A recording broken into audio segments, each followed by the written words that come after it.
ఈయన పేరు ప్రసంగి. ఈ పిరమిడ్ మాస్టర్ కథ మీ హృదయాన్ని కదిలిస్తుంది. ఎన్ని తరాలైనా గాయం మానేనా, నరక పడుతున్న తలనాదేనా, చంద్రుని పైన అడుగే పెడుతున్నా, ఊరి చివరనే ఊరి నాకేనా. ఈయన పుట్టింది హరిజనవాడలో. నిరుపేద కుటుంబం. తినడానికి తిండి, కట్టుకోవడానికి బట్టలేని జీవితం వీరిది. వీరి తల్లిదండ్రులు అన్నం కోసం అడుక్కు తినడానికి పంపించేవారు. అలా అడుక్కోగా వచ్చిన ఆహారంతో వీరి ఆకలి తీరేది.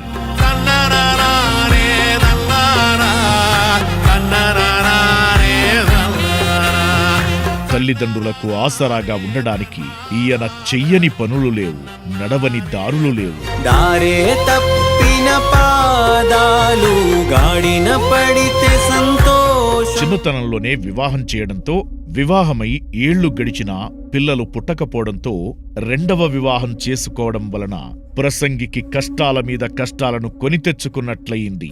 ఆ బాధల నుంచి ఉపశమనం కోసం తాగుడు అలవాటు చేసుకుని దానికి బానిసై బ్రతుకు నాశనం చేసుకున్నారు. కల్లు దుకాణం వీరిని కాటికి పంపడానికి సిద్ధం చేసింది.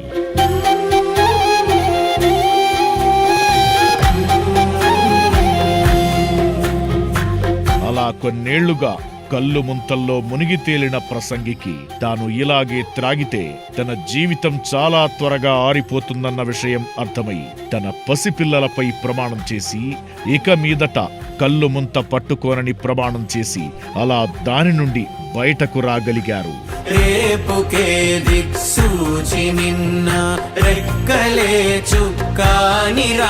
పలు సామాజిక సేవా కార్యక్రమాల్లో సేవలందిస్తున్న ప్రసంగి గారికి తన 50వ ఏట ధ్యానం పరిచయమయ్యింది. కర్తాల్లో జరిగిన ధ్యాన మహాచక్రంలో పాల్గొని ధ్యానం మరి శాకాహారం విశిష్టత, జీవిత పరమార్థం తెలుసుకుని ఆనాటి నుంచి పత్రిజీ అడుగుజాడల్లో ప్రయాణించడం మొదలుపెట్టారు ప్రసంగి గారు. జనమే పొగిడే ముఖమే వద్దంటావే, ఓడిపోయి గెలిచే రణమే తెమ్మంటావే, నీ పేరు మాపే మదగజములనే ఎదిరించావో. ధ్యానం మొదలుపెట్టిన కొద్ది రోజులకే ఉదండాపురంలో గ్రామస్తులంతా ఊరికి పీడ పట్టిందని, అమ్మవారికి శాంతి చెయ్యాలని, ఊరంతా జంతుబలులు చెయ్యాలని తీర్మానించుకుని ప్రయత్నాలు మొదలుపెట్టిన క్రమంలో పత్రిజీ ద్వారా జంతుబలులు చెయ్యడం మహాపాపమని తెలుసుకున్న ప్రసంగి గారు మూగజీవుల పక్షాన నిలబడి నా ప్రాణం పోయినా పర్వాలేదు కాని ఏ మూగజీవి అన్యాయంగా బలి అవ్వడానికి వీల్లేదు అంటూ నిరాహార దీక్ష చేసి గ్రామస్తులతో పోరాటం చేశారు. ఈ ప్రయత్నంలో ఆయన గ్రామ జాతరను శాకాహారంతో చేసేలా గ్రామస్తులను ఒప్పించి కొన్ని వందల మూగజీవాలను రక్షించారు. ఇదే కదా నీ కథ, ముగింపులేనిదై సదా సాగదా. ఇదే కదా నీ కథ. శాకాహార విశిష్టతను అందరికీ తెలియజేస్తూ ఊరూరా వాడవాడల్లో ధ్యాన ప్రచారం చెయ్యడం మొదలుపెట్టారు. ప్రసంగి నోటి పాట, కాలికి కట్టిన గజ్జె, ఆయన చేతబట్టిన ధ్యాన కరపత్రం కొన్ని వేల హృదయాలను ధ్యానులుగా, శాకాహారులుగా మార్చింది. నిరంతరం వేల కిలోమీటర్లు ఆటోలో ప్రయాణిస్తూ ధ్యాన జ్ఞాన ప్రచారాలు చేస్తున్నారు మన ప్రసంగి మాస్టర్.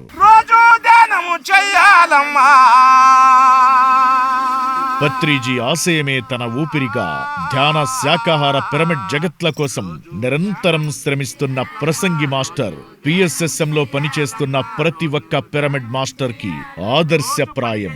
జయ హో పత్రిజీ, జయ జయ హో పితామహ పత్రిజీ.